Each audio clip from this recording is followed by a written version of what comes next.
Friction भी आपका चलेगा करीब 15 डेज। कितने डेज? 15 डेज। ठीक। फ्रिक्शन के बाद आएगा सर्कुलर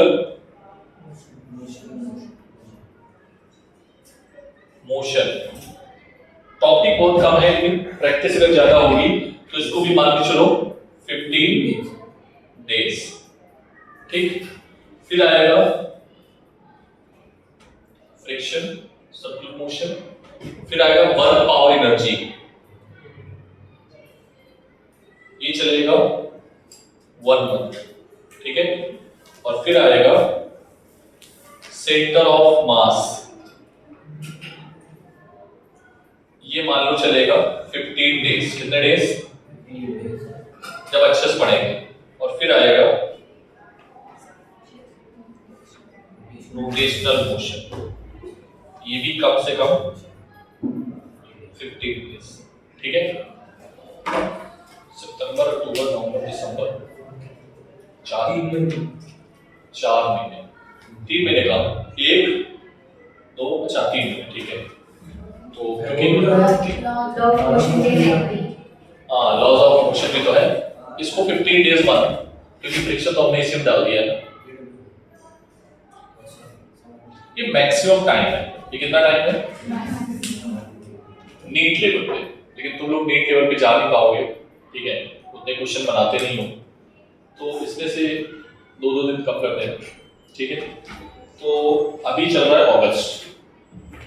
ठीक है, समझना। अगस्त, सितंबर, अक्टूबर, नवंबर, ये हमें बाइंड अप करना है आपके प्लानर में 30 नवंबर तक बाइंड अप करना है। कब तक बाइंड अप करना है? 29 नवंबर।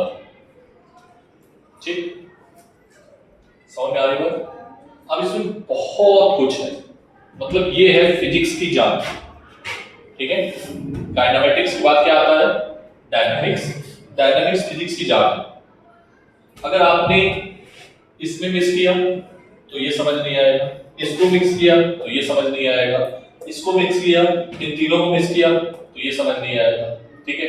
इन तीनों को मिक्स किया तो ये कुछ समझ नहीं आएगा। मतलब चैन है। क्या है? ठीक है, पक्का? तो अब अगर आपने 2-3 लेक्चर कंटिन्यूअसली मिस कर दिए कंटिन्यूअसली, तो फिर बेटा आपको चीजें समझ में आना बंद हो जाएंगी। ठीक है। और यही सबसे बड़ी दिक्कत रहती है बच्चों की। सबसे बड़ी दिक्कत फिजिक्स में यही है, सभी की है। मतलब ये मान लो अगर कहीं फिर किसी भी को फिजिक्स में दिक्कत आ रही है ना, तो वो दिक्कत यही है, काइनेमेटिक्स और डायनामिक्स। काइनेमेटिक्स मैंने सिखा दिया है आपको। काइनेमेटिक्स में क्या क्या सीखा है मुझे बताओगे? काइनेमेटिक्स क्या क्या सीखा? सर 3 चीजें सीखी हैं केवल। क्या क्या सीखा? 3 चीजें। कौन कौन सा? बोलो। डिस्टेंस,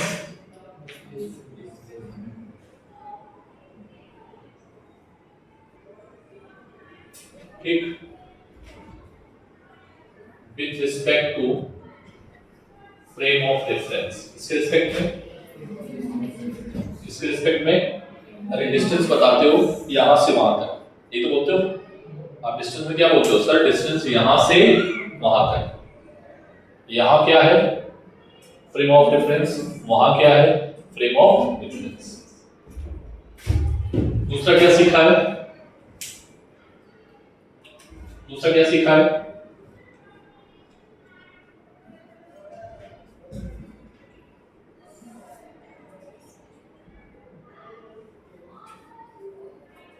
स्पीड और वेलोसिटी। किसके रिस्पेक्ट में? With respect to time. ठीक है।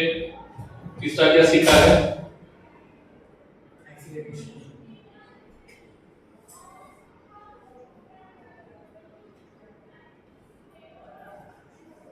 ठीक है। और इन पे हमने एक क्वेश्चंस बनाई थी। कौन सी क्वेश्चन? बोलो। क्वेश्चन ऑफ मोशन, जिसमें एक्सेलरेशन क्या रखा था? क्या था? कांस्टेंट एक्सेलरेशन की वैल्यू क्या थी a, और a को हमने क्या रखा था कांस्टेंट, और क्या इक्वेशन थी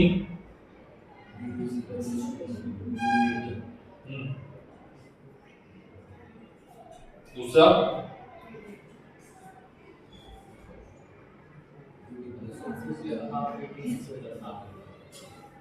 तीसरा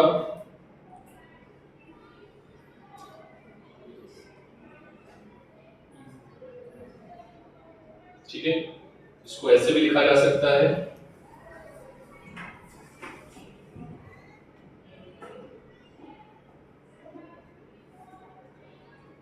चौथा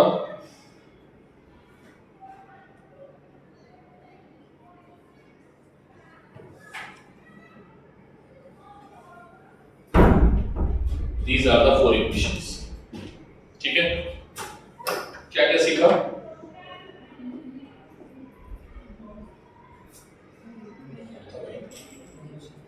क्या बोल गया?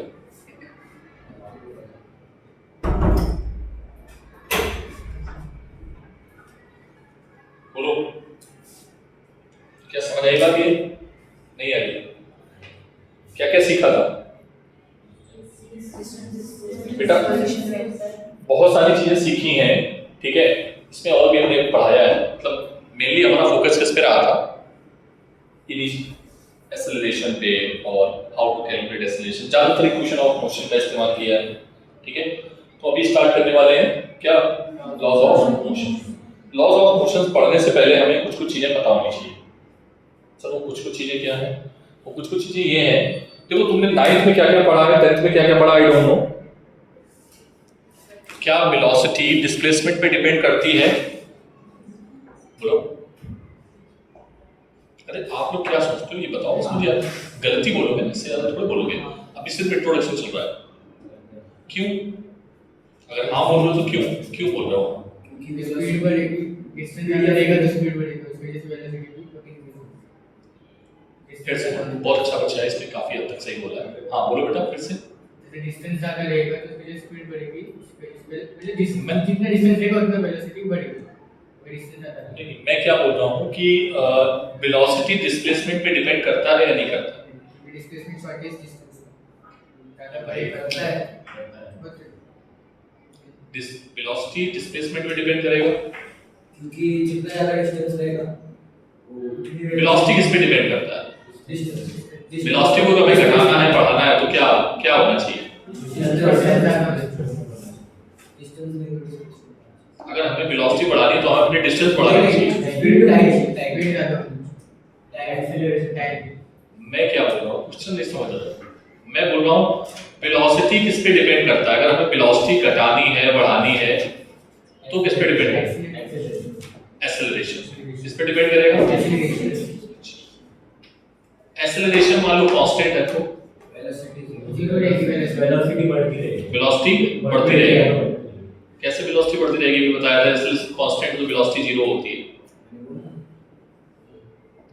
एक्सेलरेशन अगर कांस्टेंट है तो वेलोसिटी क्या होगी? सॉरी, एक्सेलरेशन 0 तो वेलोसिटी क्या होगी? कांस्टेंट। क्या होगी? तो वेलोसिटी किस पे डिपेंड करती है? जब मान लो एक्सेलरेशन किस पे डिपेंड करता है?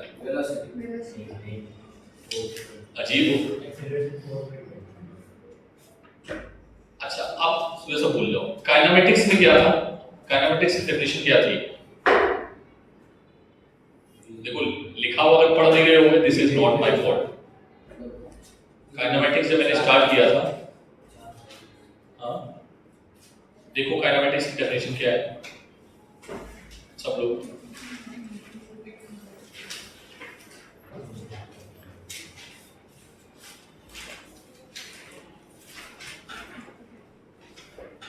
काइनेमेटिक्स जितने स्टार्ट हुआ था,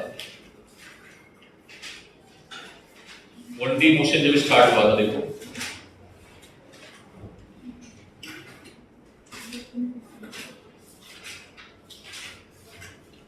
आ गया। देख के आंसर बताओ जल्दी से बेटा। काइनेमेटिक्स में हम कॉज का डिस्कशन नहीं करते हैं, ये सब हो रहा है क्यों हो रहा है उसके पीछे लॉजिक क्या है। बट डायनामिक्स में हम कॉज का भी डिस्कशन करेंगे। क्या ये बात क्लियर है? सर वो कॉज क्या है? कॉज है फोर्स। फोर्स बढ़ाओगे एक्सेलरेशन बढ़ेगा, एक्सेलरेशन बढ़ेगा वेलोसिटी बढ़ेगी, स्पीड बढ़ेगी, स्पीड बढ़ेगी तो डिस्टेंस बढ़ेगी, डिस्टेंस बढ़ेगी या डिस्प्लेसमेंट बढ़ेगा, यस और नो, या पोजीशन वेक्टर चेंज होगा। तो अगर मैं आपसे पूछूं कि डिस्टेंस किस पे डिपेंड करती है, तो डायरेक्टली किस पे आओगे, कॉस पे। कॉस कौन है, तो इस चैप्टर में हम लोग क्या पढ़ेंगे, फोर्स। क्या पढ़ेंगे, अब फोर्स की कोई नॉर्मल क्वांटिटी थोड़े ना है, ये फोर्स एक नॉर्मल क्वांटिटी नहीं है बेटा। ये फोर्स पढ़ने के लिए हम लोग कितने चैप्टर पढ़ेंगे, 1 2 3 4 5 7, यही फोर्स पढ़ाएंगे तुम्हें। और जितने तुम फोर्स निकालना सीख गए, फोर्स को बैलेंस करना सीख गए, उसे सारी कहानी सीख गए, मतलब फिजिक्स सीख गए आप, ठीक है। तो न्यूटन अंकल आए, न्यूटन अंकल ने बहुत रिसर्च की फोर्स पे, न्यूटन अंकल ने बहुत रिसर्च की। सबसे पहले ये क्वेश्चन लिखो जल्दी से नोट पॉइंट में, लॉज ऑफ मोशंस में, Newton's law of motion chapter डालो। इज द वेलोसिटी और acceleration depends on,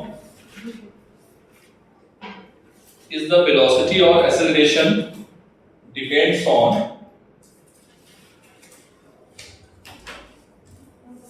distance or displacement. Is the velocity, is not if, is the velocity and displacement, is the velocity or velocity, is the velocity and acceleration depends on distance or displacement। तो answer क्या होगा, answer क्या होगा, अरे yes और no में answer दो, no लिख दो, no, because all are depends on force. इस पे डिपेंड करते हैं फोर्स, ठीक है। तो फोर्स इनके बीच की एक सेंट्रल क्वांटिटी है, सेंट्रल क्वांटिटी। कौन सी क्वांटिटी है, तो फोर्स को हमें पढ़ना पड़ेगा, क्या पढ़ना पड़ेगा, ठीक, बोलो। फोर्स पढ़ने के लिए कुछ छोटी छोटी बातें ध्यान में रखनी है, ठीक है। तो पहली बात है फ्रेम ऑफ रेफरेंस। क्या है बेटा, फ्रेम ऑफ रेफरेंस। आप लोग थोड़ा साफ रहना बेटा, जिससे वीडियो अच्छा बन पाए, ठीक है। कभी भी आपको दोबारा देखने को जो आवश्यकता पड़ेगी जरूर, ठीक है, ऐसा नहीं जो नहीं पड़ेगी, जब पड़ेगी, ठीक है। फ्रेम ऑफ रेफरेंस, ठीक है, is that clear. Frame of reference वो पॉइंट होता है जिसके रिस्पेक्ट में हम सारी चीजों को डिस्क्राइब करते हैं। याद है ना, मैंने बोला था जैसे हमें डिस्टेंस बतानी है, हड़प सर्कल से डिस्टेंस कितनी है, हड़प सर्कल की कितनी है, तो सब लोग अलग अलग बोलोगे। फिर मैं पूछूं बताओ एमआईटी के गेट से कितनी है, सब लोग एक ही बोलोगे, रेहाना बोलो। सभी लोगों ने रेफरेंस पॉइंट अपना अलग अलग लिया था पहले, इसलिए डिस्टेंस अलग अलग थी, और सभी ने रेफरेंस पॉइंट सेकंड में एक ही लिया है, तो सभी ने डिस्टेंस क्या बोली है। तो सबसे पहले आपको क्या लेना पड़ेगा, choosing the frame of reference. कहां पर आप बात कर रहे हो, फ्रेम ऑफ रेफरेंस बेटा दो तरीके का होता है। कितने तरीके का होता है, दो तरीके का होता है, ठीक। पहला होता है इनर्शियल फ्रेम ऑफ रेफरेंस, पहला क्या होता है, दूसरा होता है non inertial frame of reference. अरे हाँ ना बोलो सर, ये इनर्शियल और नॉन इनर्शियल क्या होता है, वी विल डिस्कस डिटेल, ठीक है। तो सबसे पहले लिखो फ्रेम ऑफ रेफरेंस, और इसके अंदर डेफिनेशन लिखना, जैसे मैं बना रहा हूं पैटर्न वैसे ही बनाना बिल्कुल, ठीक है। कुछ अलग से मत करना, जैसे मैं टेबल बना रहा हूं वैसे डिजाइन करना। Write down all the physical quantities, बेटा ऐसे लिखो पहले हेडिंग, ठीक है, अब इसके नीचे इन्वर्टेड कॉमा के अंदर डेफिनेशन। जैसे जैसे मैं लिख रहा हूं नोट्स बिल्कुल वैसे ही होने चाहिए, ठीक है। नोट्स बनाने का तरीका आपको नहीं पता है अभी तक,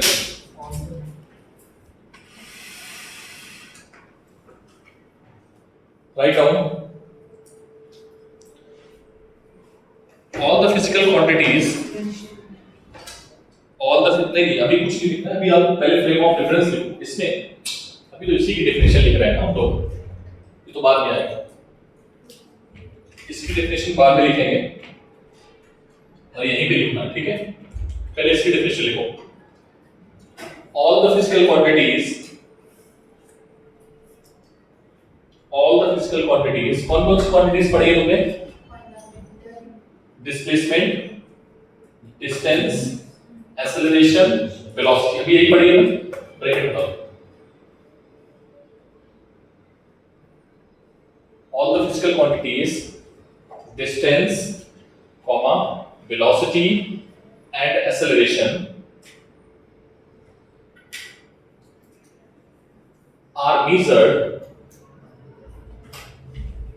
are measured with some reference point,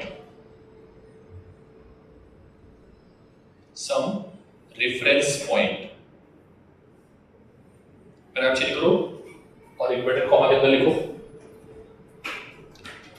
It is a coordinate system where an observer, it is a coordinate system,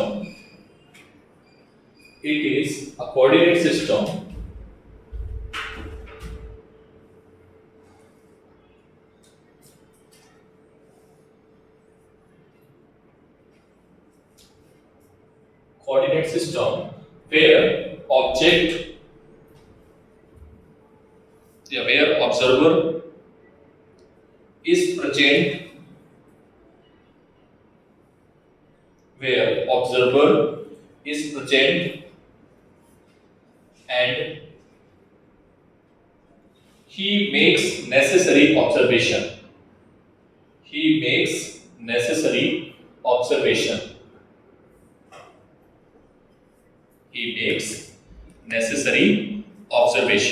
ठीक है बेटा, डेली का डेली पढ़ना, अदरवाइज फिर फिजिक्स आपकी चली जाएगी। ठीक है, जितना मैं पढ़ा रहा हूँ डेली यूज होगा, मतलब ऐसा नहीं है कि वहां का यहाँ यूज नहीं हो सकता। 4 दिन बाद मतलब पढ़ाया हुआ भी यूज हो सकता है आज। ठीक है, तो इसलिए पूरा का पूरा लाइन टू लाइन कनेक्टेड है यहाँ पे। ठीक है, फ्रेम ऑफ रेफरेंस क्या है? ये बेसिकली एक कोऑर्डिनेट सिस्टम है जहां से हम चीजों को स्टार्ट करेंगे। जैसे मैं बोलूंगा ओरिजिन से कितनी दूर है, तो आप ओरिजिन का नाम क्या है? 0,0,0। ठीक है, मैं बोलूंगा 1,2 से स्टार्ट करो, तो फ्रेम ऑफ रेफरेंस 1,2 पे है। Are you getting my point? तो फ्रेम ऑफ रेफरेंस बेटा दो तरीके के होते हैं। क्या होते हैं? एक होते हैं इनर्शियल फ्रेम ऑफ रेफरेंस, ऐसे फ्रेम ऑफ रेफरेंस जिनका एक्सेलरेशन क्या होता है? 0। क्या होता है? या बोल सकते हो वेलोसिटी क्या होगी? एक्सेलरेशन का फॉर्मूला सर ने सिखाया था dv/dt, और जो चीज कांस्टेंट होती है उसी का डिफरेंशिएशन क्या होता है? 0, बताया था। नॉन इनर्शियल फ्रेम क्या होते हैं? जिनका एक्सेलरेशन 0 नहीं होता है, जिनकी स्पीड क्या होती है? वेरिएबल होती है। यस और नो? क्या डेफिनेशन याद रखोगे? इनर्शियल फ्रेम क्या होते हैं? Write down the frame which are at rest, definition में, definition इसी के नीचे, ठीक है, एरो बना के इसी के नीचे inertial frame of reference और नॉन inertial। ठीक है, हाँ मानसी बिल्कुल सही नोट्स बना दी मेरे word. the frame of reference which are at rest or moving with constant velocity,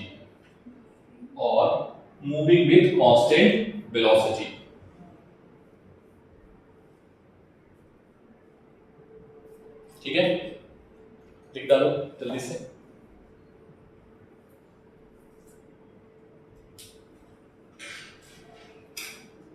समझ आ गई बात? नॉन इनर्शियल में क्या लिखोगे? These are those frame which are moving with variable velocity. कैसी velocity है इनकी? Right now. और acceleration क्या होगा? क्या होगा?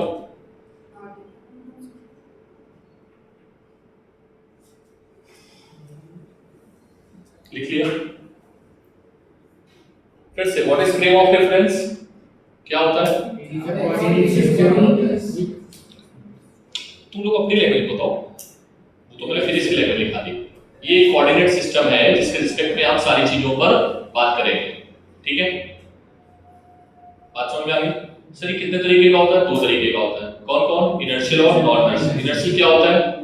एक्सेलरेशन जीरो हो, एक्सेलरेशन जीरो हो या वेलोसिटी कांस्टेंट हो, तो ऐसे frame inertial frame. Non inertial क्या होगा? जिनका एक्सेलरेशन जीरो ना हो या फिर वेलोसिटी वेरिएबल। ठीक, याद नहीं करना है। वेलोसिटी वेरिएबल मतलब समझते हो? वेलोसिटी या तो घट रही हो कंटीन्यूअसली या फिर बढ़ रही हो। अरे हाँ ना बोलना पड़ेगा। हाँ, ठीक है। अब सबसे अच्छी बात पता है क्या है? कि दुनिया में कोई भी फ्रेम इनर्शियल फ्रेम नहीं है। समझ में आ गई बात? लिख दो नोट पॉइंट में। In the universe, in the universe,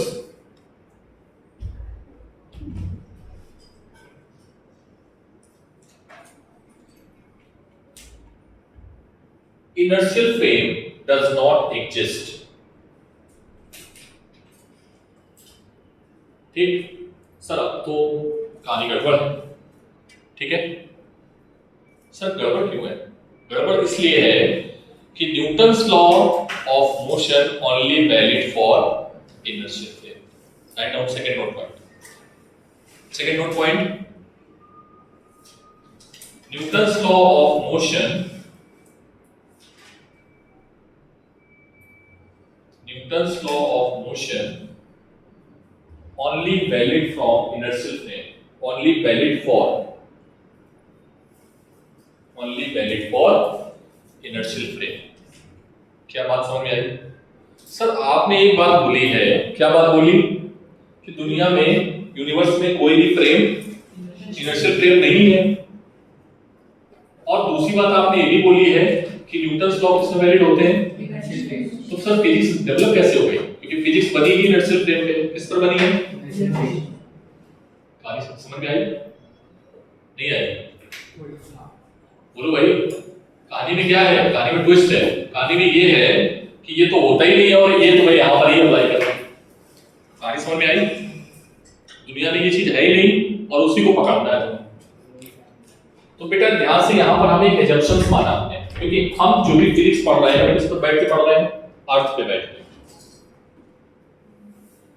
अर्थ के रिस्पेक्ट में अगर हम चीजों को देख रहे हैं तो अर्थ या तो कांस्टेंट वेलोसिटी के साथ मूव कर रही है, और अगर कांस्टेंट वेलोसिटी के साथ मूव कर रही है तो एक्सेलरेशन क्या होगा? जीरो।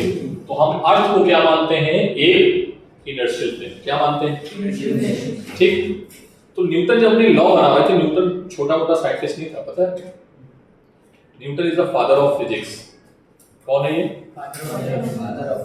शुद्ध देसी भाषा में बोले तो बाप है। क्या है ये? फिजिक्स का बाप। ठीक है, जिसने फिजिक्स को नजरिया चेंज कर दिया। बहुत खतरनाक साइंटिस्ट था। इसकी जो थिंकिंग थी ना, अलग ही लेवल पे डेवलप थी। ये गॉड गिफ्टेड थे। ये मतलब भगवान ने ही इनको बना के भेजा था कि जाओ यार, हमारे आने में तो भी टाइम है, तब तक इनको टाइम पास कराओ, इन्हें कुछ तो पता होना चाहिए ना। Everything is designed by the God creator. Everything is designed by the creator. मैंने बहुत सारी स्टोरी सुनाई है, बट जो भी चीजें डिजाइन की गई हैं उसको एक्सप्लेन करने कोई ना कोई तो आना चाहिए ना। तो न्यूटन आया 16वीं शताब्दी में, 16th सेंचुरी में न्यूटन आया, और न्यूटन ने बहुत सारी चीजों को एक्सप्लेन किया। न्यूटन ने ऐसी ऐसी थ्योरी निकाली थी, उसके रिसर्च पेपर में आज भी रिसर्च हो रही है। बहुत बड़ा साइंटिस्ट था। ठीक है, न्यूटन ने अपने 3 लॉज में पूरी डायनामिक्स को खत्म कर दिया, पूरी की पूरी मैकेनिक्स को खत्म कर दिया। समझ रहे हो? आज ये फैन चल रहा है, आज हम चल पा रहे हैं, मोटरसाइकिल चल पा रही है, जितनी मैकेनिकल वर्क हो पा रहा है न्यूटन की पॉसिबिलिटी के कारण हो पा रहा है। क्या बात समझ में आई? तो न्यूटन को छोटा मोटा हम साइंटिस्ट नहीं मानेंगे, बड़ा साइंटिस्ट मानेंगे और रिस्पेक्ट करेंगे कि उसने बहुत सारी चीजें बताई। उसने केवल कितने लॉज दिए? 3। कितने लॉज दिए? 3। पहले एक अंकल आए जो न्यूटन्स के टीचर थे, ही वाज गैलीलियो, ठीक है। गैलीलियो ने एक लॉ दिया था, लॉ ऑफ इनर्शिया। ये नेचर का लॉ था, और इससे पहले हमारे यहाँ भी हमारे यहाँ जो थे हमारे जो बोलते थे, हमारे यहाँ जो महात्मा थे, ऋषि थे, जब पढ़ाई करते तो उन्होंने भी लॉ दिया था, यही लॉ, लेकिन पहले ही लॉ दिया था। उन्होंने कोई मैथमेटिकल कैलकुलेशन नहीं की थी, कोई फॉर्मूला डिराइव नहीं किया था, बस उन्होंने बोल दिया था कि हाँ भाई ऐसा होता है, उन्होंने ऑब्जर्व किया। लेकिन न्यूटन ने with calculation everything find out, ठीक है। पहली चीज क्या है, फिर से बोलो सब लोग।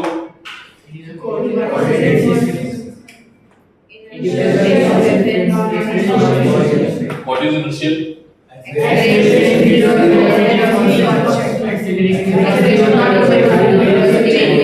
नोट पॉइंट दोनों। In the universe, initial frame does not exist, but Newton's law of motion only valid for inertial frame. ठीक है, क्या ये बात समझ में आ गई? न्यूटन्स लॉ किस पर वैलिड है? Inertial frame. ठीक सर, वो बाद में पढ़ेंगे न्यूटन्स लॉ। अच्छा, न्यूटन्स के कितने लॉ थे? तीन, याद है तीनों? किसको किसको याद है? अरे नाइन में पढ़ा जाते हैं, किसको तीनों याद है वो खड़े होकर बताएगा। वेरी गुड, बताओ। पहला वाला है law of inertia, very good. जिसमें जब तक कोई ऑब्जेक्ट हम एक्सटर्नल फोर्स अप्लाई नहीं करते वो हिलेगा नहीं। और दूसरा वाला है फोर्स का Momentum.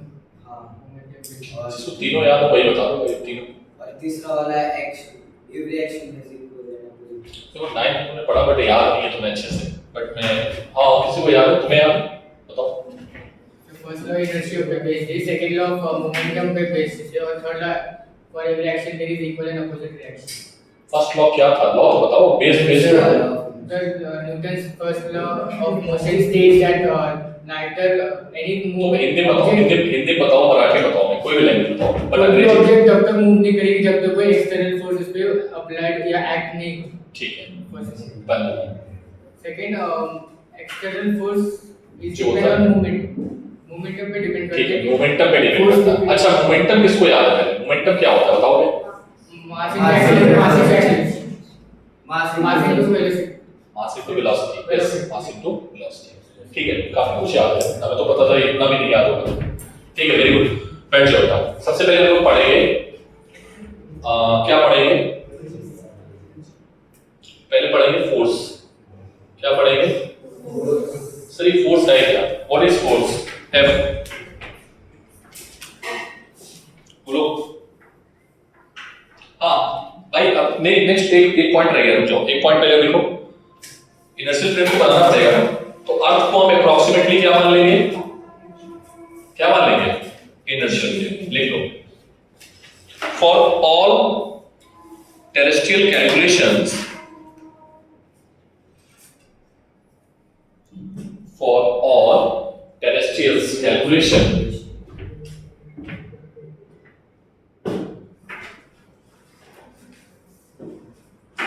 ठीक है, earth is assumed to be a inertial frame।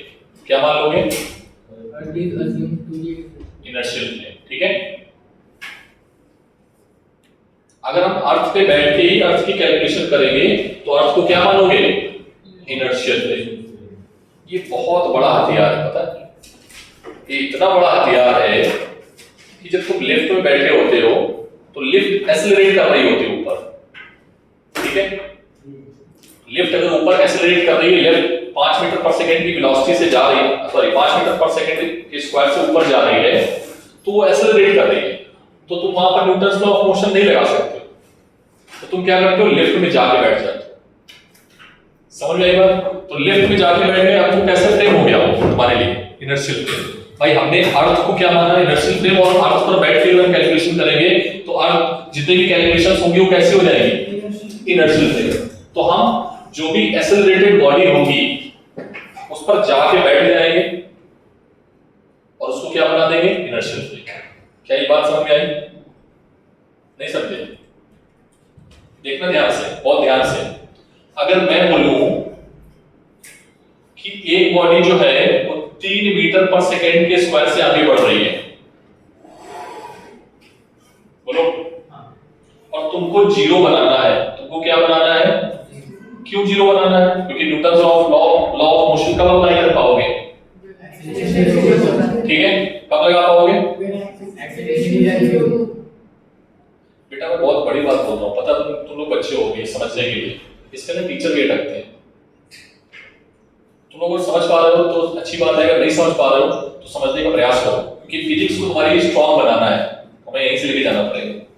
ये क्या है 3 मीटर पर सेकंड स्क्वायर, और ए को क्या बनाना है? जीरो। सर क्यों बनाना है जीरो? क्योंकि हम लगा ही नहीं सकते हैं न्यूटन्स लॉ ऑफ मोशन जब तक ये ए जीरो नहीं होगा। ठीक है, तो फिर क्या करना है? इसी पर आके बैठ जाओ, तो तुम्हारी भी स्पीड क्या आ गई? पढ़ा चुका हूं ना रिलेटिव वेलोसिटी।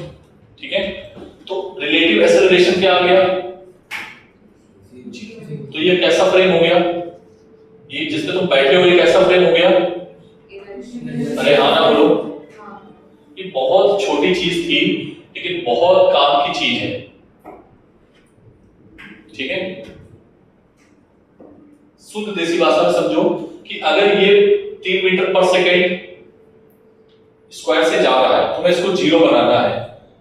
ठीक है, और तुम बाहर खड़े होकर देख रहे हो, तो पहला केस क्या है कि या तो तुम इसमें बैठ जाओ, लेकिन तुम बोलो नहीं सर उस पर नहीं बैठेंगे, हम बाहर खड़े होकर कैलकुलेशन करेंगे।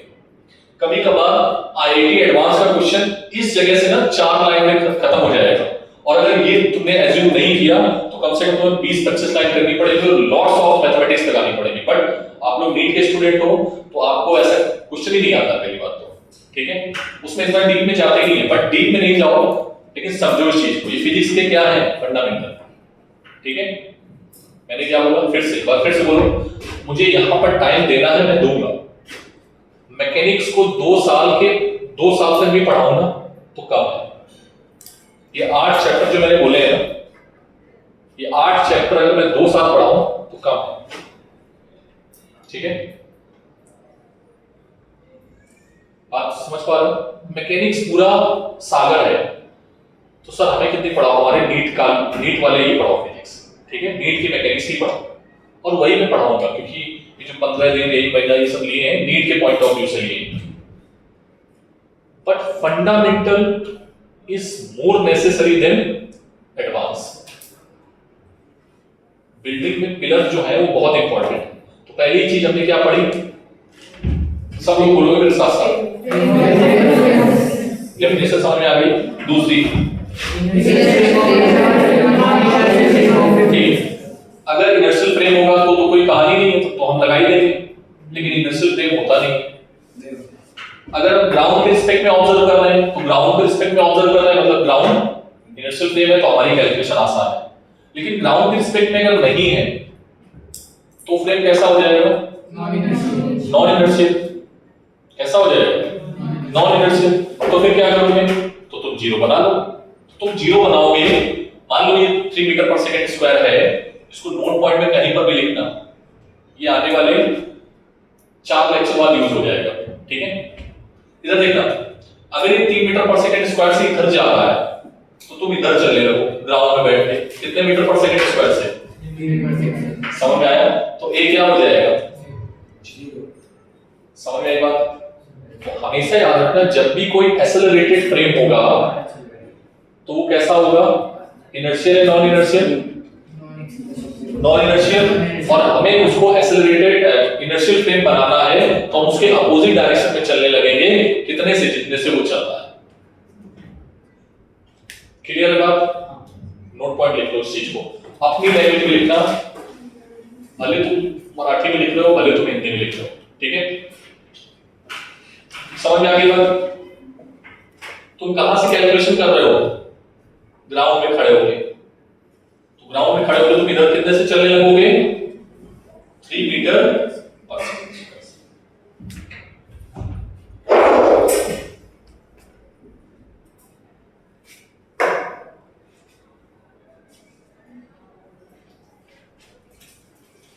कहानी खत्म हो गई। क्या हम न्यूटन्स लॉ ऑफ मोशन लगा सकते? अब Newton's of motion, sorry Newton's law of motion जो है उनको लगा सकते हैं? हाँ सर हम लगा लेंगे।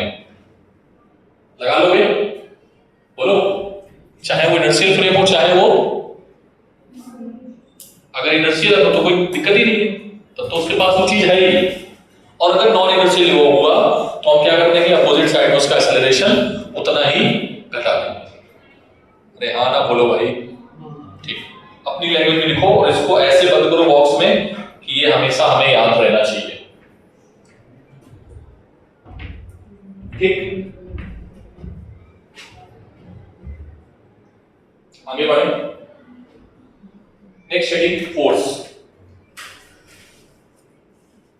हेडिंग करो फोर्स। फोर्स क्या होता है? फोर्स कौन बताएगा? फोर्स है या तो पुश करो या फिर पुल करो, या तो पुल कर दो या फिर पुश कर दो। नहीं समझे? यही तो देखा ना।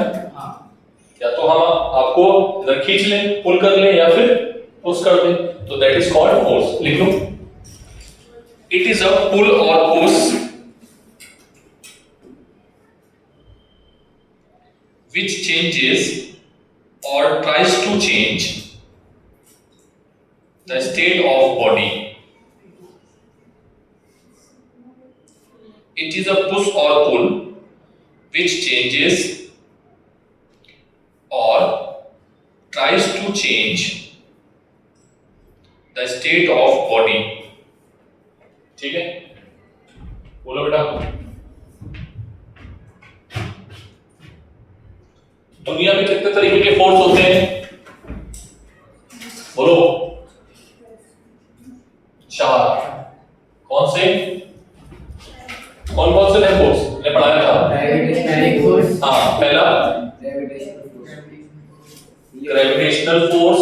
आप लिखते जाना। Electromagnetic force. Gravitational force. दूसरा इलेक्ट्रो मैग्नेटिक फोर्स। तीसरा less nuclear force. Weak nuclear हाँ, फोर्स। वीक और स्ट्रॉन्ग न्यूक्लियर। ठीक है, और चौथा स्ट्रॉन्ग न्यूक्लियर। नोट करो जल्दी से।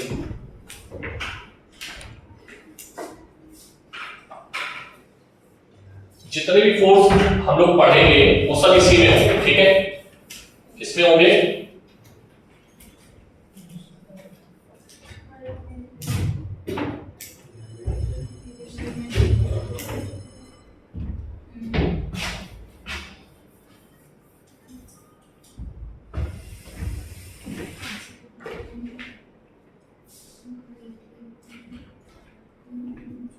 ठीक है, ग्रेविटेशनल फोर्स का फॉर्मूला क्या होता है? mg g m1 m2 upon r square. ठीक है, बाकी सारे इलेक्ट्रोमैग्नेटिक फोर्स। इलेक्ट्रोमैग्नेटिक फोर्स क्या होता है? k q1 q2 by r square. Normal force, tension force, ठीक है, spring force, friction force, kinetic friction, static friction. Sir ये नाम क्या है? बाद में पढ़ेंगे, परेशान मत हो। स्प्रिंग फोर्स, ठीक है, ये सब किस नेचर के होते हैं? किस नेचर के होते हैं? और कौन सा? Viscous force. कौन सा फोर्स? और कोई फोर्स है तुम्हें नाम याद आ रहा है? Air drag. कौन सा? एयर ड्रैग विस्कस फोर्स ही होता है। विस्कस लिक्विड में भी हो सकता है और फ्लूइड में भी हो सकता है, मतलब एयर में भी हो सकता है। ठीक है, एयर ड्रैग, ये सब इसके अंदर आएंगे। और ये सब के दोनों कहां आएंगे? ये हमें नहीं पढ़ने हैं। ये किसमें आएंगे? Only nucleus. कहां पर आएंगे? इनके लिए एक अलग चैप्टर है जो हम क्लास 12 में पढ़ेंगे। कहां पर पढ़ेंगे? ठीक, क्लास 12 इन द सेंस एक साल बाद। ठीक, तो इस पर कोई भी चर्चा नहीं होगी। अभी जो चर्चा होने वाली है वो किस पे होने वाली है? फॉर्मूले लिख रहे हो ना तुम लोग, कलर पेन का इस्तेमाल कर रहे हो, नोट्स अच्छे बनाना बस। ठीक है, जो नोट्स अच्छे बनाएगा उसको मेरी तरफ से एक चॉकलेट मिलेगी। ठीक है, अच्छा दो दे देंगे, दुखी मत। N1 और T1, हाँ बेटा, N1 T1 और FR। हाँ ये F1 नहीं है, ये FK है, काइनेटिक फ्रिक्शन। ये क्या है? Static friction. ये क्या है? टेंशन। ये क्या है? नॉर्मल। ये क्या है? सर ये फोर्स पढ़ाओगे ना, सब पढ़ेंगे सर वो के लिए सब पढ़ेंगे, ठीक है, एक एक करके। Only nuclear characters. कहाँ पे? ओनली इन न्यूक्लियस, ठीक है। ये लिख लो फॉर्मूले, मतलब फोर्स लिख लो, याद रहने चाहिए कि सर चाहिए फोर्स अभी आएगा, और ये सब आ जाएंगे ऑलमोस्ट। ये वाला क्लास 12 में आएगा, बाकी सारे के सारे आप इसी चैप्टर में आ जाएंगे, लॉज ऑफ मोशन में, ठीक है। बोलो, क्या ये बात क्लियर है? इतनी बात समझ आई? अरे हाँ ना बोलो भाई, Yes sir। पक्का? ठीक, फोर्स हो गया। अब फोर्स को करेक्टराइज करते हैं डिफरेंट तरीके से। किस तरीके से? ठीक है, तो हेडिंग डालो क्लासिफिकेशन ऑफ फोर्स।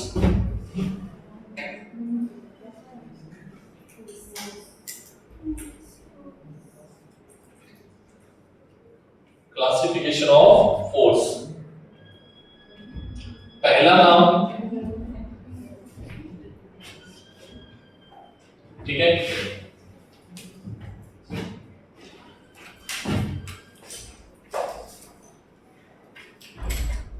इसको डाल दे सर। फोर्स, ये क्लियर तो है, ये तो फोर्स है। ये क्या है? फोर्स, जो कि दुनिया में कितने फोर्स होते हैं वो मैंने लिख दिए हैं। कितने होते हैं दुनिया में फोर्स? 4। पहला कौन है?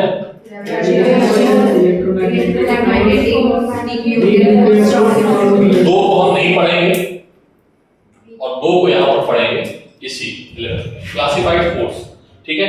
तो पहला फोर्स है बेटा फील्ड फोर्स और दूसरा है कांटेक्ट फोर्स, ठीक है। पहला होता है कांटेक्ट फोर्स, क्या है बेटा, और दूसरा होता है नॉन कांटेक्ट फोर्स, ठीक है। कांटेक्ट फोर्स, ठीक है, इसको बोलते हैं, इसको दूसरा नाम क्या है? Field force. क्या नाम है इसका? क्या नाम है? Field force. जैसे इधर देखो, एक मिनट, जैसे अगर मैं इस मार्कर को छोड़ दूं नीचे, इस मार्कर को नीचे छोड़ दूं तो नीचे जा रहा है, क्यों? नीचे कुछ बैठा हुआ है, अभी कुछ नहीं जाता, नीचे कुछ बैठा हुआ है जो खींच रहा है। मतलब एक ऐसी चीज है जो जाल बिछा के बैठी हुई है, अगर कोई भी चीज फ्रीली मूव कर रही होगी तो उसको अपनी ओर खींच लेगा। Are you getting my point? तो ये जो फील्ड है इसी को हम लोग बोलेंगे फील्ड फोर्स। ये क्या करेगी? नीचे की ओर एक फोर्स लगा देगी, इसका नाम है ग्रेविटी फोर्स। क्या नाम है? ठीक है, बोलो कौन सा फोर्स? Gravity force. कौन सा फोर्स? Fg। अरे एक चार्ज है, क्या है? एक चार्ज है जो दूसरे चार्ज पे भी फोर्स लगाता है, आपने पढ़ा होगा क्लास 10th में, ठीक है। उसका फॉर्मूला ये है, एक मैग्नेट है दूसरे मैग्नेट पे भी फोर्स लगाता है, तो उसका फॉर्मूला ये है। ओ मैंने उल्टे लिख दिए बेटा, एक मिनट, ये सारे के सारे लिखना है यहां पे, ठीक है, मैंने उल्टे लिख दिए हैं, ठीक है। और कांटेक्ट वाले जो होते हैं, कांटेक्ट फोर्स, वो होते हैं टेंशन। जब तक कांटेक्ट नहीं होगा तब तक नहीं आएंगे ये कांटेक्ट वाले। Tension, normal, friction, kinetic friction, ठीक है, स्प्रिंग फोर्स, ठीक है। ये सब किसके आते हैं? Contact force. नहीं समझे? अरे हाँ ना बोलो भाई, ठीक।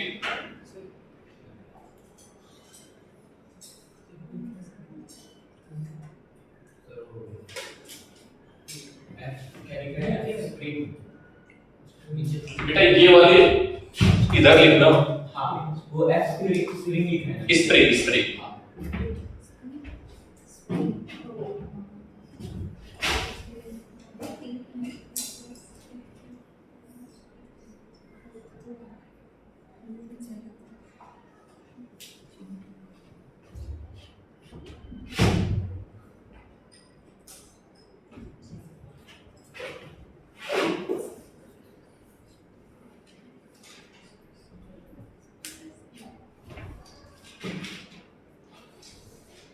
ठीक है, दूसरा देखो कौन सा है, दूसरा किस तरीके से डिफाइन कर सकते हैं। नेक्स्ट कौन सा है, रियल फोर्स और स्यूडो फोर्स। रियल फोर्स क्या होते हैं, जो एक्चुअल में एग्जिस्ट करते हैं। स्यूडो क्या होते हैं, जो है लेकिन एक्चुअली नहीं, जो है नहीं, एक्चुअल में नहीं है, ठीक है, जो हमें फील कराते हैं। जैसे हमने क्या बोला था, स्यूडो फोर्स की जरूरत क्यों पड़ी, हमें नॉन इनर्शियल फ्रेम को इनर्शियल फ्रेम बनाना है। तो अगर कोई चीज इधर जाती हुई दिख रही है तो हम उसको किधर देखेंगे, इस डायरेक्शन में, तभी तो इनर्शियल बना पाएंगे, बोलो। तो उसमें जो फोर्स हमें दिखाना पड़ेगा वो कैसा फोर्स होगा, स्यूडो फोर्स। हालांकि ये तुम्हारे भी काम का नहीं है, ज्यादा नहीं पूछा जाएगा, बट फिर भी मैं बता देता हूं स्यूडो फोर्स क्या होता है। पहले रियल फोर्स लिख लो, जितने फोर्स तुम अभी पढ़ के आए हो, ठीक है, एफ एस, एफ के, ठीक है, और जितने भी यहां पर लिखे सब के सब कैसे हैं, टेंशन, नॉर्मल, स्प्रिंग, ये सब कैसे हैं बेटा, रियल फोर्स। और स्यूडो फोर्स क्या है, m इंटू ए नॉट, ठीक है। सर ये टर्म हमें समझ नहीं आ रहा है, कोई बात नहीं, नहीं समझ में आ रहा है, चल ले दोस्तों बस अभी, ठीक है। एक फोर्स होता है कोलिसिस फोर्स, ये तुम्हारे सिलेबस में शायद कभी आया, फिजिक्स में नहीं आएगा, कोलिसिस फोर्स, ठीक है। हाँ,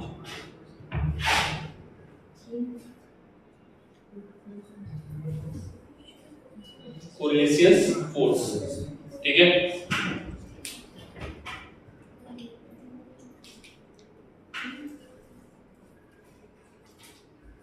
क्या हुआ,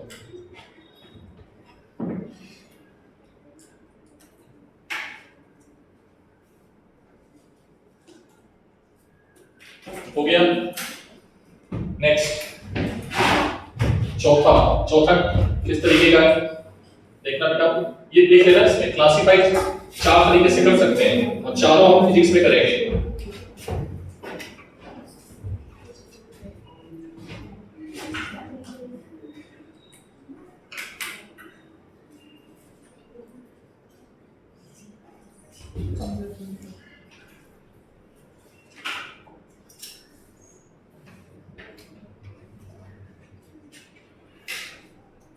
ठीक है, नेक्स्ट क्या है बेटा, पढ़ो सब लोग, conservative force and non conservative force ऐसे होते हैं जो सिस्टम की मैकेनिकल एनर्जी को डिसिपेट नहीं करते हैं, मतलब सिस्टम की मैकेनिकल एनर्जी कभी भी चेंज नहीं होती है, ठीक है।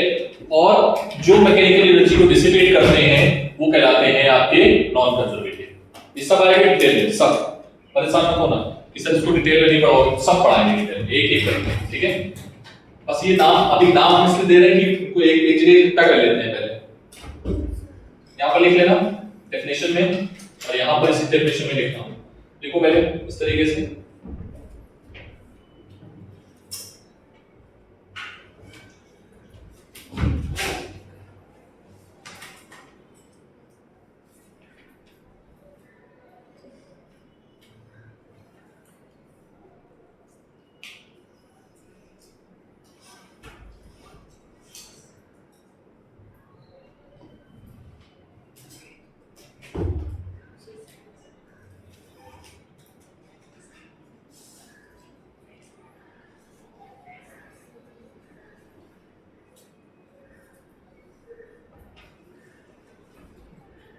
ठीक है, लिख लिया।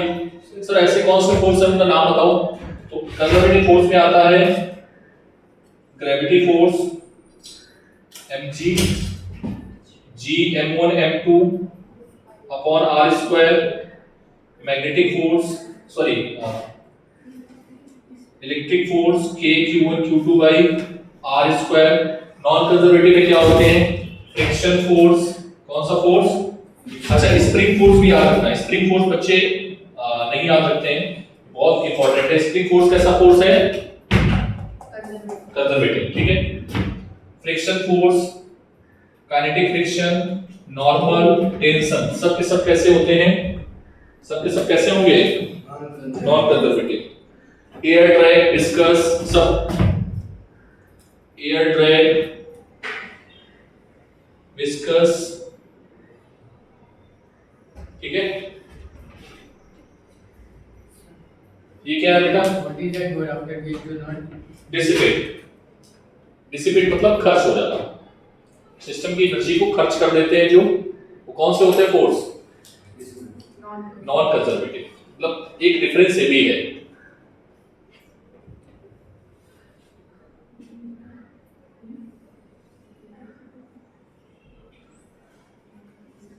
ठीक है, बोलो भाई, इनके नाम लिखते चलना, ठीक है? हाँ बेटा, एमी का मतलब क्या है? एमी क्या है? ME mechanical energy. एम है मैकेनिकल एनर्जी। कौन सी एनर्जी? सर ये वर्ड हमें समझ में नहीं आ रहे हैं, आप जो लिख रहे हो। कोई बात नहीं बेटा, ये थोड़ी देर के लिए भूल जाओ, सब एक टॉपिक पढ़ाया है फोर्स के बाद, ठीक है? थोड़ी के लिए भूल जाओ, लेकिन ये सारी चीजें इंपॉर्टेंट है, मैंने सब जगह गैदर कर दी है एक ही जगह, ठीक है? समझ में आ रही बात? मतलब फिजिक्स में जितने भी फोर्सेस हैं मैंने सबको एक जगह दिखा दिया है, उनको डिस्क्राइब कर दिया, भाई ये फोर्स तुम रखना, ये फोर्स तुम्हारा नाम है। सर वो एयर ड्रैग टीम से लिखना है। हाँ, एयर ड्रैग टीम से लिखना है। डिस्कस, ठीक है? नेक्स्ट क्या है? कंजर्वेटिव नॉन कंजर्वेटिव क्या था? एक्सटर्नल और इंटरनल क्या आएगा? एक्सटर्नल और इंटरनल। एक्सटर्नल फोर्स और इंटरनल फोर्स, ये बहुत अच्छी चीज है। कैसी चीज है? एक्सटर्नल और एक्सटर्नल फोर्स और इंटरनल फोर्स। अरे हाँ ना करो। ये बेटा डिपेंड करता है, डिपेंड्स ऑन बाउंड्री। किस पर डिपेंड करेगा? जैसे मैं बोलूं, ठीक है, जैसे मैं बोलूं कि एक सिस्टम है, ठीक है, ऐसे समझो, जैसे एक कार है, ठीक है, कार को तुम्हें चलाना है, कार बंद पड़ी है, तो तुम क्या मारोगे? धक्का मारोगे, ठीक है? क्या मारोगे? धक्का मारोगे। तो मैं आपसे बोल रहा हूं उसमें धक्का मारो, फोर्स लगाओ, लेकिन कार में बैठ जाओ, कार में बैठ जाओ, फिर फोर्स लगाओ, जितना लगाना है लगाओ। चलेगी क्या? क्यों नहीं चलेगी? अच्छा अप्लाई नहीं हो रहा है। फोर्स लगा रहा है ना तू, लेकिन जिधर लगाना चाहिए वहां पर। अरे तू आगे लगाना चाहिए तो आगे लगा रहा है ना तू। लेकिन सर इंटरनल ये फिजिक्स है, ये देखो जहां तुम फंस रहे हो ना, मतलब तुम्हें फिजिक्स नहीं आती है, समझ रहे हो ना बात को? तुम्हें फिजिक्स चलना भी सिखाती है, खड़े होना भी सिखाती है, ठीक है? सारी चीजें फिजिक्स पे टिकी हुई है। तुम कार चला रहे हो, बाइक चला रहे हो, सब फिजिक्स पे टिकी हुई है, ठीक है? मैक्सिमम चीजें मैं बोल रहा हूँ, तुम्हें गाड़ी चलाने के लिए धक्का मारना है, तुम मारो ना बैठ के, आराम से सीट पे बैठो, पीछे धक्का मारो, फोर्स तुम आगे लगाओ आगे की ओर। तो क्यों नहीं लगा? ये न्यूटन का लॉ है, न्यूटन का लॉ है, न्यूटन के लॉ के अकॉर्डिंग ही फोर्स लगा सकते हो। समझ में आएगा? क्योंकि नेचर ने हमें कुछ ऐसी चीज बना के दी है कि तुम फोर्स लगा ही नहीं सकते हो। तुम कार के अंदर बैठ के फोर्स लगा रहे हो, मतलब इंटरनल फोर्स है। कैसे फोर्स है? अब कार एक सिस्टम है, और सिस्टम के अंदर अगर तुम बैठे रहोगे तो जब भी तुम फोर्स लगाओगे तो कैसा फोर्स होगा? Internal force. मतलब बाउंड्री हमारी क्या है? कार, और कार को ही चलाना है। फिर से बाउंड्री है हमारी कार, और कार को ही चलाना है, और कार के अंदर, बाउंड्री के अंदर अगर हम बैठ के फोर्स लगाएंगे तो क्या कार चलेगी? तो सिस्टम मूव करेगा क्या? नहीं करेगा। अगर हम बाहर से सिस्टम पे फोर्स लगाएंगे तो सिस्टम मूव कर सकता है, सिस्टम अपनी पोजीशन को चेंज कर सकता है। हंसने वाली बात नहीं है, ठीक है? तो एक्सटर्नल फोर्स क्या होते हैं? बाउंड्री पे डिपेंड करते हैं। अगर आप बाउंड्री के बाहर से फोर्स लगा रहे हो तो वो फोर्स कैसा होगा? एक्सटर्नल। और अगर बाउंड्री के अंदर ही फोर्स लगा रहे हो तो फोर्स कैसे होगा? ठीक है? जैसे मान लो इस कमरे को हमें तुम धक्का देना है, ठीक है? हमें धक्का देना है इस कमरे को आगे बढ़ाना है। हम सब लोग मिलकर धक्का दे रहे हैं दीवार को, बोलो, तो दीवार के आगे बढ़ेगी? आंसर नहीं बढ़ेगी, क्योंकि सर हम सिस्टम के अंदर ही बैठे हैं। दीवार को अगर आगे बढ़ाना है तो हमें बाहर जाना पड़ेगा कमरे का, फिर धक्का देना पड़ेगा। अरे हाँ ना बोलो। तो फिर आपकी दीवार जो है, ये कमरा जो है वो आगे बढ़ेगा। क्या ये बात क्लियर है? क्या आप लोग ऐसा सीखते हो कभी? ठीक है, फिजिक्स को थोड़ा एक्चुअली बेटा ये जो चैप्टर है ना, कौन कौन से 1 2 3 जो मैंने लिखे थे, तुम्हें एक्चुअल में लाइफ हमारी कैसी होती है डे टू डे लाइफ में, वो तुम्हें सिखा रहे हैं। तुम्हें फिजिक्स नहीं सिखा रहे हैं, फिजिक्स ही नहीं सिखा रहे हैं, ये तुम्हें सिखा रहे हैं कि तुम लाइफ में कैसे करते हो, किसी चीजों को कैसे सोचते हो। मतलब तुम्हारी थिंकिंग डेवलप करेंगे। क्या डेवलप करेंगे? सोचने का नजरिया चेंज करेंगे।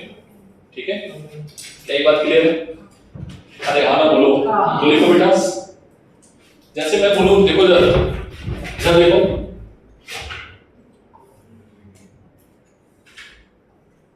ये एक बच्चा है ए और एक बच्चा है बी। ठीक है, ए लगा रहा है बी पे फोर्स और बी लगा रहा है ए पे फोर्स, तो सिस्टम चलेगा क्या? नहीं चलेगा। नेट फोर्स क्या आ जाएगा? 0। लेकिन अब मान लो ये इस पे फोर्स लगा रहा है, इसको हमने अलग कर दिया और इसको हमने अलग कर दिया। ठीक है, तो अब ये कैसे फोर्स बन जाएंगे? Internal force. कैसे फोर्स बन जाएंगे? External force. तो एक्सटर्नल फोर्स और इंटरनल फोर्स समझ में आ गई बात? इस पर डिपेंड करेंगे। लिख लो note point, external force and internal force depends on the boundary. Definition नहीं लिखानी है इंटरनल और एक्सटर्नल की, बाउंड्री पे डिपेंड करेंगे। ठीक है, अब डेफिनेशन क्या पता है इसमें?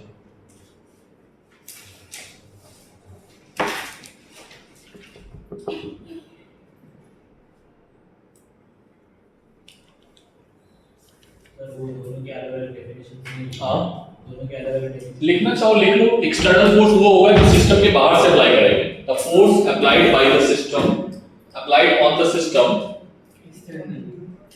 The force applied on the system outside the boundary. कैसे बोलेंगे? Outside the boundary. हाँ, इज कॉल्ड, कैसा फोर्स होगा? और इनसाइड अगर लगा देंगे तो कैसा हो जाएगा? बस लिख दो। हमारा जो सरदर्द होता है, हमारे जो मसल्स पेन होते हैं, वो इंटरनल होते हैं एक्सटर्नल? इंटरनल। ठीक है, बात समझ में आई? जब हमारी कोई पिटाई करता है, जैसे मैं अभी सार्थक को पीट दूं, ठीक है, तो मैंने इस पर समझना, बहुत ध्यान से समझना इस चीज को। बहुत बच्चे नहीं जानते हैं। मैंने एक बच्चे से क्वेश्चन भी पूछा, मैंने कहा तुम्हें मैंने पीटा है, अगर मैं सार्थक को पीटूं, खूब कायदे से पीटूं, हाथ पैर लात सबसे मारूं, ठीक है, मैंने इसको दर्द नहीं दिया है। क्या नहीं दिया है? दर्द इसका खुद की वजह से होता है। दर्द इसके जो बॉडी के जो मॉलिक्यूल्स थे, जो इलेक्ट्रॉन्स प्रोटॉन जो डिजाइन किए गए थे, वो सब डिस्टर्ब हो गए। हमने एक्सटर्नल फोर्स लगाया और वो डिस्टर्ब हो गए। ठीक, अब हुआ क्या, बॉडी क्या करती है? इलास्टिक बिहेवियर को शो करती है। किसको शो करती है? इलास्टिक। तो बॉडी के जितने मॉलिक्यूल्स हैं फिर से उसी पोजीशन में आने की कोशिश कर रहे हैं और वो आ नहीं पा रहे हैं, इसलिए वो दर्द दे रहे हैं। समझ में आ रही बात? अरे हाँ ना बोलो भाई। तो दर्द आपको खुद की वजह से मिल रहा है। दर्द जो मिला वो इंटरनल फोर्स की वजह से मिला या एक्सटर्नल फोर्स की वजह से? किसकी फोर्स की वजह से? यस, दर्द किसकी वजह से मिला? दर्द तो आपकी खुद की वजह से आ रहा है, बट हमने एक्सटर्नल ने क्या किया? एक्सटर्नल ने आपके बॉडी की जो पोजीशन थी, हाथ की पोजीशन ऐसी होनी चाहिए, हाथ थोड़ा ऐसे कर दिया एक्सटर्नल ने। समझ में आई बात? एक्सटर्नल ने तो पोजीशन चेंज की है। जो स्ट्रेस आता है ना, बॉडी के अंदर खिंचाव आता है ना, वो इंटरनल्स होते हैं। कैसे होते हैं? तो टेंशन फोर्स कैसा फोर्स होता है? सर टेंशन बहुत हो रहा है। टेंशन कैसा फोर्स है? कैसा फोर्स है? इसी तरीके से जो प्रेशर डेवलप होता है, प्रेशर वो किन फोर्स की वजह से डेवलप होता है? आगे बताएंगे। ठीक है, अभी बताएंगे। तो एक साथ फिजिक्स का थोड़ा डाइजेस्ट नहीं कर पाओगे, मतलब डाइजेस्ट करने के लिए उतनी चीजें बताऊंगा जितनी कर पाओगे। आज आपने क्या क्या पढ़ा, मुझे सब फिर से जल्दी बात करो, एक बार रिपीट कर दीजिए। फ्रेम ऑफ रेफरेंस हाँ क्या क्या पढ़ा? Frame of reference inertial frame of reference in notes force classification of force, ठीक है, इंटरनल और एक्सटर्नल। क्या यहाँ तक किसी को दिक्कत है? नए बच्चे जो आएंगे, अलास्का, ठीक है, एंड यू, हाँ कोई दिक्कत नहीं, समझ में आ गया? ट्रैक पकड़ लेना, आ जाएगा, ठीक है। किसी को कोई ऐसा डाउट तो नहीं है? सच मतलब बहुत बड़ा डाउट, इसमें कुछ बहुत बड़ी फिजिक्स नहीं है, आइंस्टाइन वाली फिजिक्स नहीं है, आपको समझ में आना चाहिए और अच्छे से समझ में आना चाहिए, ठीक है। अभी कोई न्यूमेरिकल पे नहीं जा रहा, सिंपल थ्योरी पे रहेंगे। क्लियर है बात? अरे हाँ ना बोलना पड़ेगा, ठीक है सर। अब आगे बढ़ते हैं फिजिक्स में। नेक्स्ट टॉपिक आता है Newton's law of motion. Newton's law of motion पढ़ने से पहले हम लोग पढ़ेंगे लॉ ऑफ इनर्शिया, क्योंकि न्यूटन ने पहले ही पढ़ा था इनर्शिया। तो रीडिंग पढ़ेंगे inertia. What is inertia? Inertia क्या होती है? Write down. नेक्स्ट रीडिंग क्या रहेगी? हाँ जल्दी लिखो थोड़ा सा। अभी केवल हम लॉज ऑफ मोशन का माहौल बना रहे हैं। क्या बना रहे हैं बेटा? माहौल मतलब समझ रहे हो ना? माहौल मतलब ग्राउंड तैयार कर रहे हैं। क्या तैयार कर रहे हैं? अभी खेलना तो बाकी है ना, इससे खेलेंगे, देखते जाओ जैसे उसमें खेलते थे, बॉल फेंक रहे हैं, ये फेंक रहे हैं, वो फेंक रहे हैं, सब करेंगे यहाँ पर भी, ठीक है। पहले में ग्राउंड तैयार कर रहे हैं, ग्राउंड तैयार होंगे, फिर प्लेयर तैयार होंगे, प्लेयर मतलब क्वांटिटीज, फिर खेलेंगे वो प्लेयर आपस में, ठीक है। क्या कहते हो? चले पहले क्या है? नेक्स्ट स्टडी इनर्शिया, ठीक। What is inertia? Anyone tell me, क्या होती है इनर्शिया? इनर्शिया बॉडी की इनहेरेंट प्रॉपर्टी होती है। क्या होती है? Inherent property. ये हर एक बॉडी में पाई जाती है। क्या पाई जाती है? जैसे मैं बोलूं कि ये डेस्क रखी हुई है यहाँ पे, ये डेस्क तब तक नहीं हिलेगी जब तक कोई इसको हिलाने वाला नहीं आएगा। यस और नो? या कोई ऑब्जेक्ट, फैन को चल रहा है, ठीक है, फैन तब तक बंद नहीं होगा जब तक उसको बंद करने वाला कोई नहीं आएगा। गाड़ी अगर ऐसे जा रही है तो तब तक ऐसे जाती रहेगी जब तक कोई दूसरा मोड़ने वाला नहीं आएगा। अरे हाँ ना बोलो? तो कोई भी चीज अपनी स्टेट को मेंटेन रखना चाहती है, यही उसका गुण क्या कहलाता है? अरे हाँ ना बोलना पड़ेगा। जब तक मम्मी उठाने नहीं आएगी सुबह तब तक हम नहीं उठेंगे, है ना। तो ये प्रॉपर्टी है आपकी, दैट इज इनर्शिया। अरे हाँ ना बोलो? और इनर्शिया की प्रॉपर्टी को जो ब्रेक कर देता है दैट इज कॉल्ड फोर्स। क्या बोलेंगे? फोर्स की रियल डेफिनेशन यही है। क्या है? जो इनर्शिया की प्रॉपर्टी को ब्रेक कर देगा that is known as force. अब पुल और पुश मत बोलना, ठीक है। अब थोड़ा फिजिक्स पढ़ रहे हो, क्या बोलोगे? The external factor which can break the property of inertia is known as force. Clear है बात? So write down first inertia. Sir inertia किस पे डिपेंड करता है? बताओ। inertia डिपेंड करता है जिसका मास ज्यादा होगा उस बॉडी को चलाने में या रोकने में हमें तकलीफ आएगी। यस और नो? अरे हाँ ना बोलना पड़ेगा। So write down inertia is an inherent property of a body. Inertia is an inherent property of a body due to which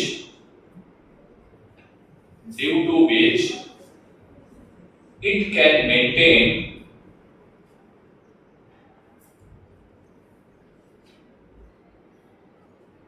state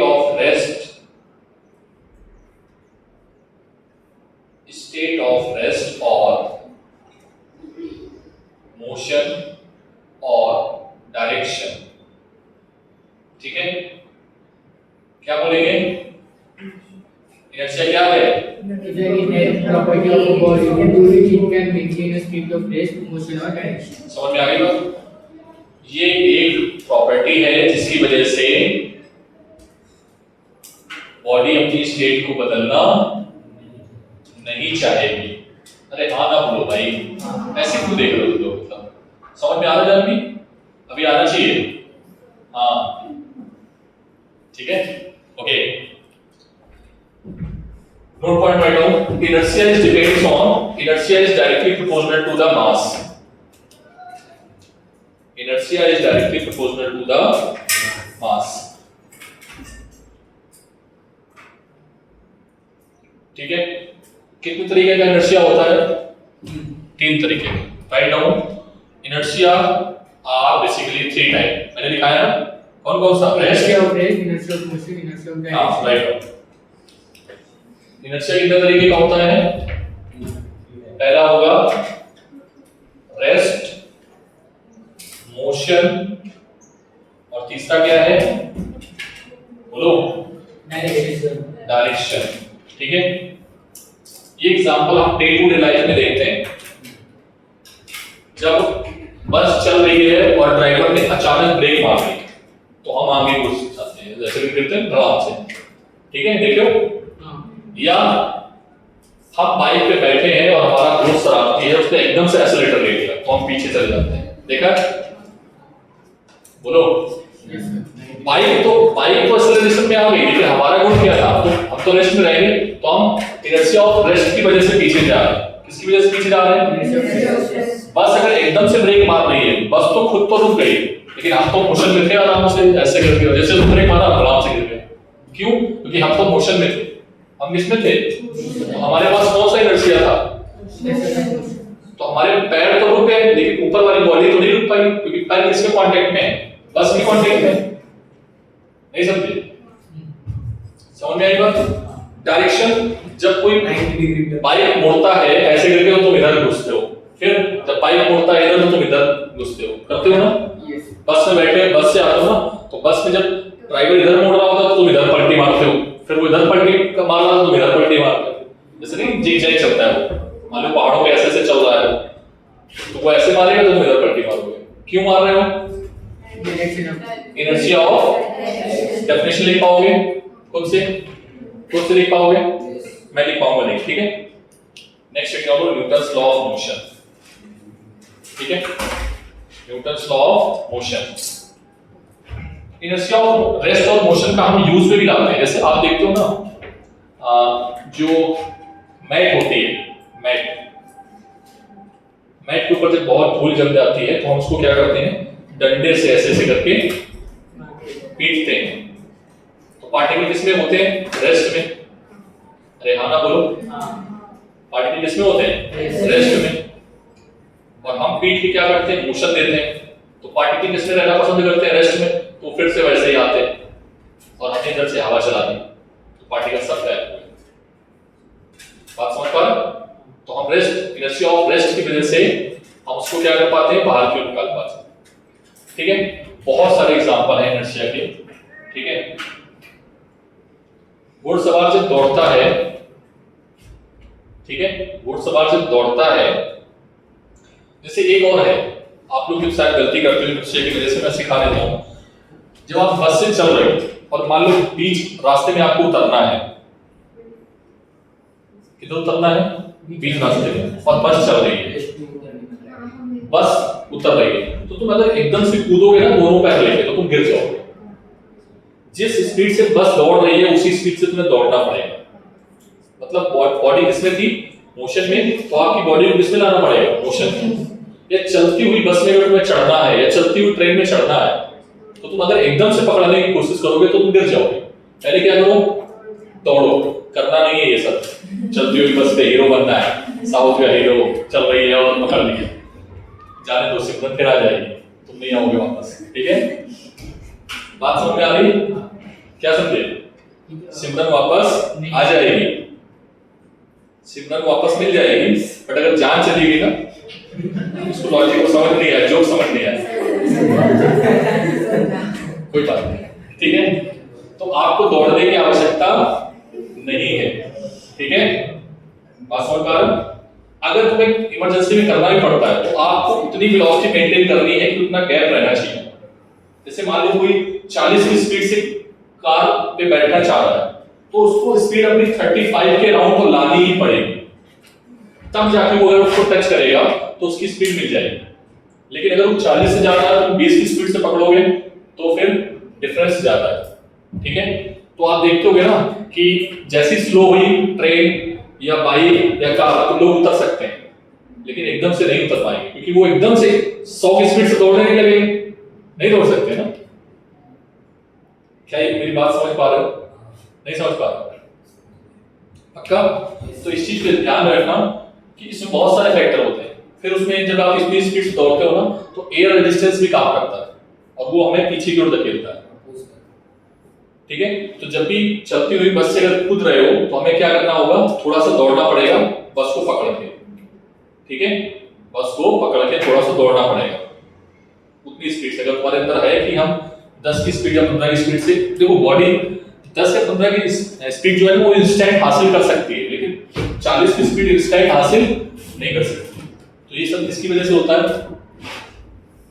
किसकी वजह से होता है? पहली बात तो ये सब नहीं करना है हमें, दौड़ने वाला काम, ठीक है। अगर जरूरत पड़ती है तो फिर अपनी फिजिक्स वहां पर इस्तेमाल करेंगे। क्या करेंगे? हम लोग बचपन में पता क्या करते थे, एक साइकिल से दो मेरा फ्रेंड जैसे जा रहा है तो हम लोग उछल के बैठते थे साइकिल पे, करते होंगे शायद आप लोग भी। उसको धक्का देना होता था ना, वो बैठ चला ही नहीं पाता तब तक। अगर तुम बैठ गए ना, मतलब पहले से बैठ गए ऐसे करके, तो वो चल ही नहीं पा रहा, मेरा भाई बहुत भारी हो गया, ठीक है। तो कहते पहले थोड़ा धक्का दो, इसके बाद हम मेंटेन कर लेंगे अपने आप को, ठीक है। धक्का दिया, उसको धक्का देते गए, ठीक है। अब साथ साथ दौड़ना है साइकिल के, ठीक है। ये नहीं धक्का देते चलेगा और धड़ाम से गिरेगा, दांत तोड़ रही है, ऐसा नहीं करते। धक्का देते गए और पकड़े थे, उसके बाद चले बैठे, फिर वो अपना आराम से मेंटेन कर लेता है थोड़ी देर। क्लियर है बात? ठीक है। दिस इज ऑफ डेफिनेशन लिखोगे किसकी? Inertia of rest, inertia of motion, inertia of direction लिख के लाओगे। हेडिंग डाल दो न्यूटन्स लॉ ऑफ मोशन। आज मुझे ये खत्म करना था बट कोई नहीं, ठीक है। कल से आपके रियल फिजिक्स स्टार्ट होगी, ठीक है।